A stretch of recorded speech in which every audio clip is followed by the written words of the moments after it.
Hey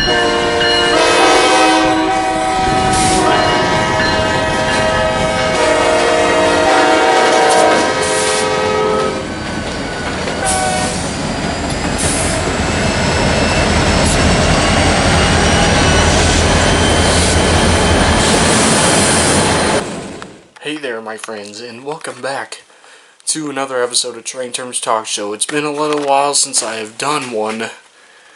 I just took a little break, but now we're back with another episode. Today we're learning about general purpose locomotives. Now then, let me give you a brief description. General purpose units are just like SD units.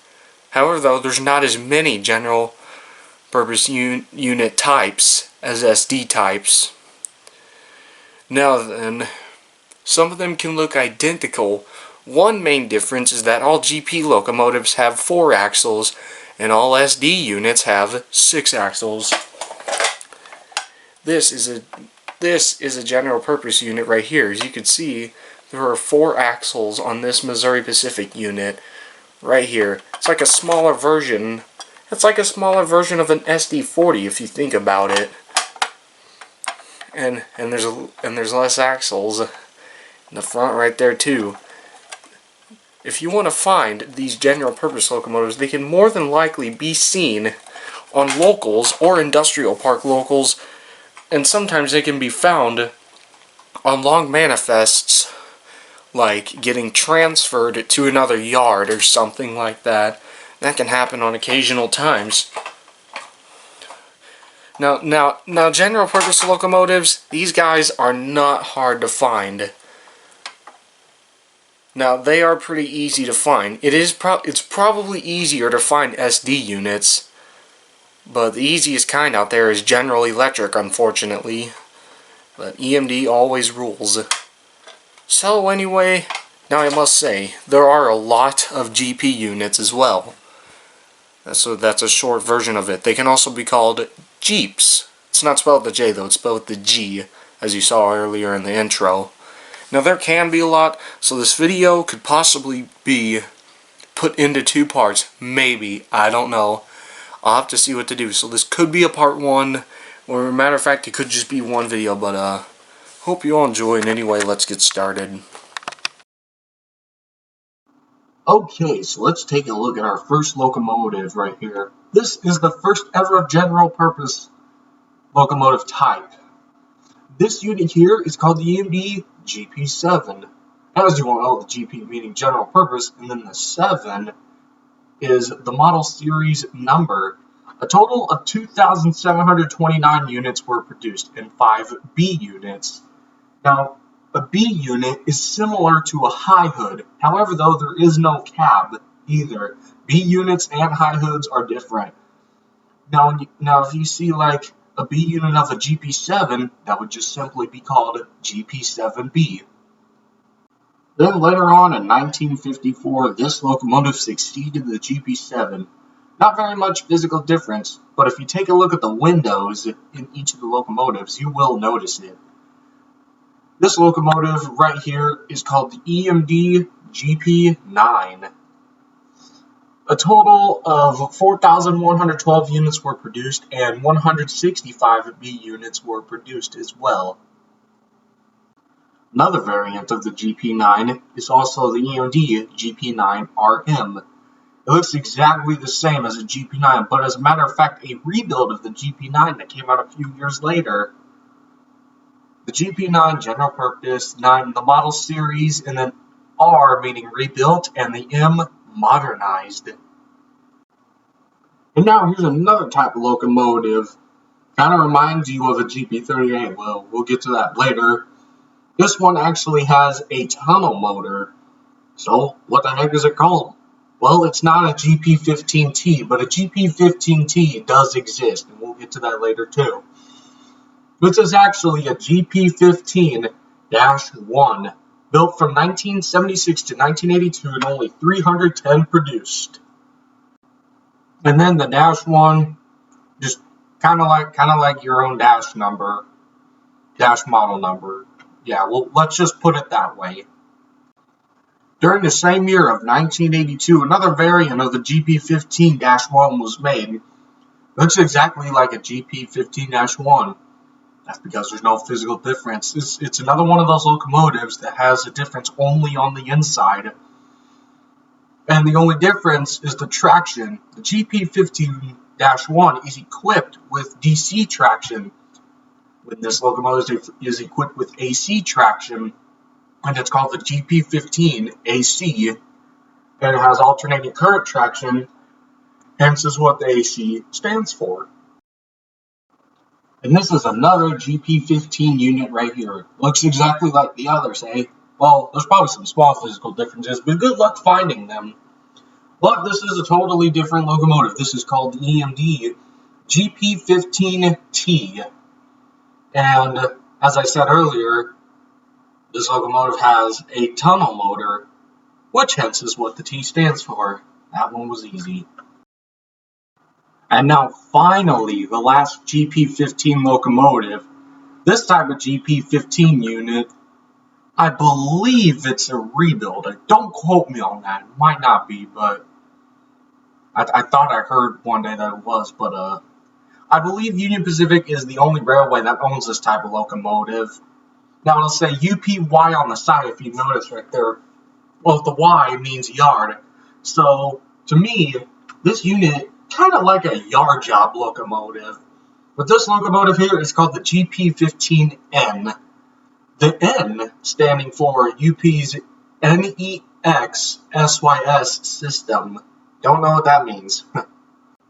By the way, I lied. There's another GP15 unit out there. But this time, for real, I'm being truthful, this is for real the last GP15 unit. Not very many of these exist. I believe that only 20 of them were produced. And this locomotive is called the EMD GP15D. It's the only kind of switcher unit.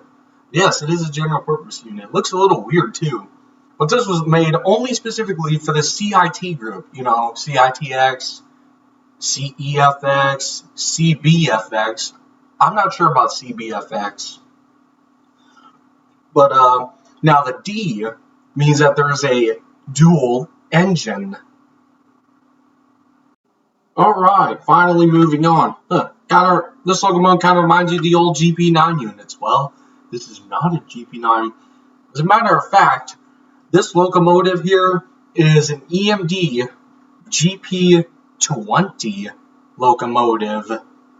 These units were made from 1959 to 1962, total of 260 units produced.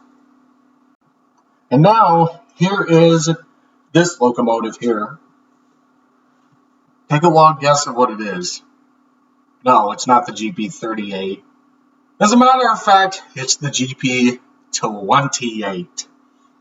The EMD GP28, a little locomotive, old and rare, with only 31 produced, built from 1964 to 1965. And now another variant of the GP28. This type of locomotive is even more rare than the other one. This locomotive right here is called the EMD GP28P.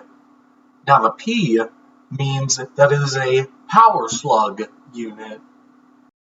And now here's this locomotive right here, one of my personal favorites. I just love how it looks naturally. It's pretty cool to me.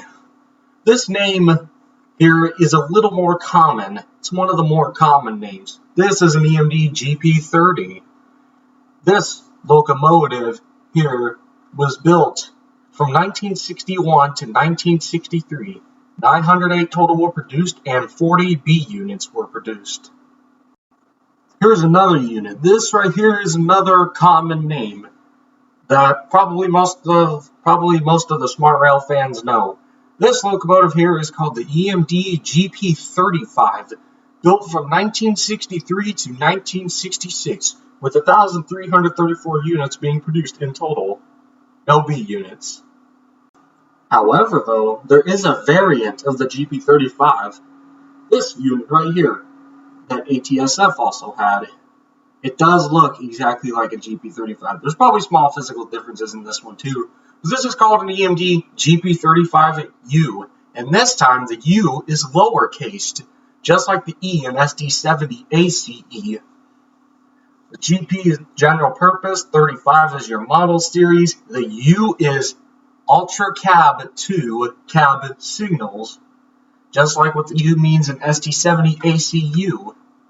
And now, everyone's favorite locomotive, the most known general purpose unit in history. Everyone's favorite. Oh, I just said that. The EMD GP38-2. The most known locomotive built from 1972 all the way to 1986. 2,161 of these birds produced.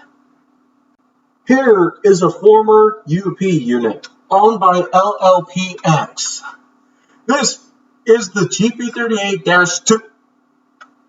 No, get psyched. This is actually an alternating current traction version of the GP38-2. This is called the EMD GP38AC.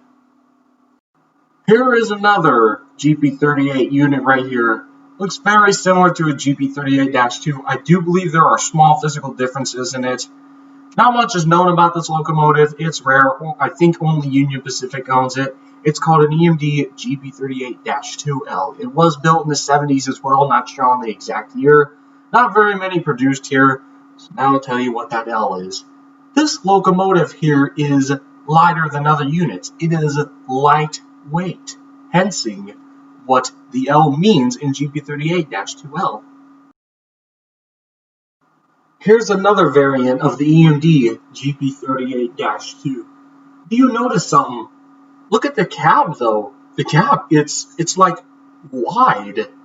Well, that, my friend, is actually an EMD GP38-2W, mostly common on Canadian National.